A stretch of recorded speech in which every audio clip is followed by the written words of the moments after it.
ഇപ്പോൾ നമ്മുടെ ഈ കേരളത്തിൽ നമ്മൾ എല്ലാ കാര്യത്തിലും, അതായത് കേരളം എന്ന് പറയുന്നത് നമ്പർ 1 ആണ്. ഏത് കാര്യം എടുത്തു നോക്കിയാലും നമ്മൾ നമ്പർ 1 ആണ്. നമ്മൾ ഈ ലിറ്ററസി റേറ്റിന്റെ കാര്യം, എഡ്യൂക്കേഷൻ, ഹെൽത്ത്, ഹാപ്പിനെസ് ഇൻഡെക്സ് എന്തെടുത്തു കഴിഞ്ഞാലും നമ്മൾ നമ്പർ 1 ആണ്. പക്ഷേ ഈ ഡിജിറ്റൽ വേൾഡിൽ നമ്മൾ നമ്പർ 1 അല്ലാത്തൊരു കാര്യമുണ്ട്, സൈബർ സെക്യൂരിറ്റി അല്ലെങ്കിൽ സൈബർ അവയർനെസ്. സൈബർ വേൾഡിൽ ജീവിക്കുന്ന ആൾക്കാരാണ് നമ്മൾ. പക്ഷെ നമ്മൾ ആരും ഈ പറയുന്ന പോലെ ഒരു പക്ക സൈബർ അവയർഡ് ആയിട്ടല്ല നമ്മൾ ജീവിക്കുന്നത്. അതിന് ഏറ്റവും വലിയൊരു ഉദാഹരണം ഞാൻ പറഞ്ഞുതരാം.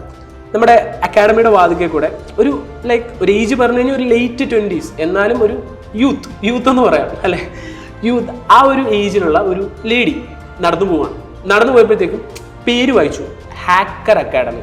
ഓക്കെ, എന്നിട്ട് ചോദിക്കുവാണ്, ഹാക്കർ അക്കാഡമി, ഇവിടെ ഹാക്കിംഗ് ആണോ പഠിപ്പിക്കുന്നത്? ആ ഒരു പുച്ഛമില്ലേ, ആ ഒരു സെറ്റപ്പില്. പിന്നെ അതിനുശേഷം ഇവർ നേരെ നടന്നു നിന്നിട്ട് തൊട്ടപ്പുറത്തൊരു കടയുണ്ട്. ആ കടയിൽ ചെന്നിട്ട് കടയിൽ നിന്ന് ഗൂഗിൾ പേ യൂസ് ചെയ്ത് ഒരു 50 രൂപ കൊടുത്തിട്ട് ഒരു ലേസ് ആണ് പർച്ചേസ് ചെയ്തത്. അതിനകത്തൊരു കേസ് ഉണ്ട്. എനിക്കൊരു കാര്യം ഇവരെ പോയി പറഞ്ഞ് ബോധവൽക്കരിക്കണമെന്നുണ്ടായിരുന്നു, പക്ഷേ എനിക്ക് നടന്നില്ല. അൺഫോർച്ചുനേറ്റ്ലി എനിക്ക് നടന്നില്ല. എന്താണെന്ന് വെച്ച് കഴിഞ്ഞാൽ, അതായത് ഇവരൊക്കെ ഇത്രയും അവരപ്പോൾ പുച്ഛത്തോടുകൂടി പറഞ്ഞൊരു കാര്യമുണ്ട്, ഹാക്കിംഗ് ആണ് ഇവിടെ പഠിപ്പിക്കുന്നത്.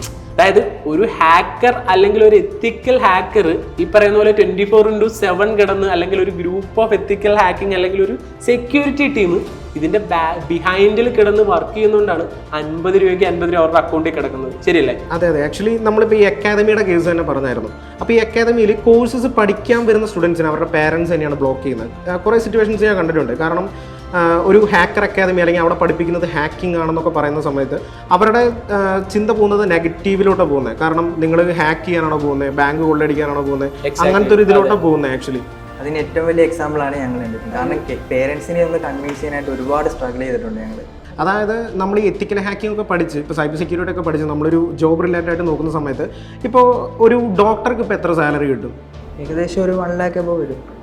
ഇന്ത്യയിലെ കേസ് എടുത്ത് നോക്കി കഴിഞ്ഞാൽ ഒരു അത്യാവശ്യം സീനിയർ ഒക്കെ ആയിട്ടുള്ള ആൾക്കാരാണെന്നുണ്ടെങ്കിൽ ഒരു പെർ മന്ത് ഒരു 2 lakh ആ ഒരു റേഞ്ചിലൊക്കെ കിട്ടുമായിരിക്കും. ഓക്കെ, സോ അപ്പം ഇപ്പോൾ ഒരു സാലറി റേഞ്ച് നിങ്ങൾ പറഞ്ഞായിരുന്നു. അപ്പോൾ ഇതിൻ്റെ ഇരട്ടി സാലറി മേടിച്ച് വർക്ക് ചെയ്തുകൊണ്ടിരിക്കുന്ന സൈബർ സെക്യൂരിറ്റി പ്രൊഫഷണൽസിനെ എനിക്ക് പേഴ്സണലി പരിചയമുണ്ട്. ഓക്കെ, അപ്പോൾ അവിടെയാണ് ഈ സൈബർ സെക്യൂരിറ്റി ഫീൽഡിൻ്റെ ഇമ്പോർട്ടൻസ് വരുന്നത് ആക്ച്വലി.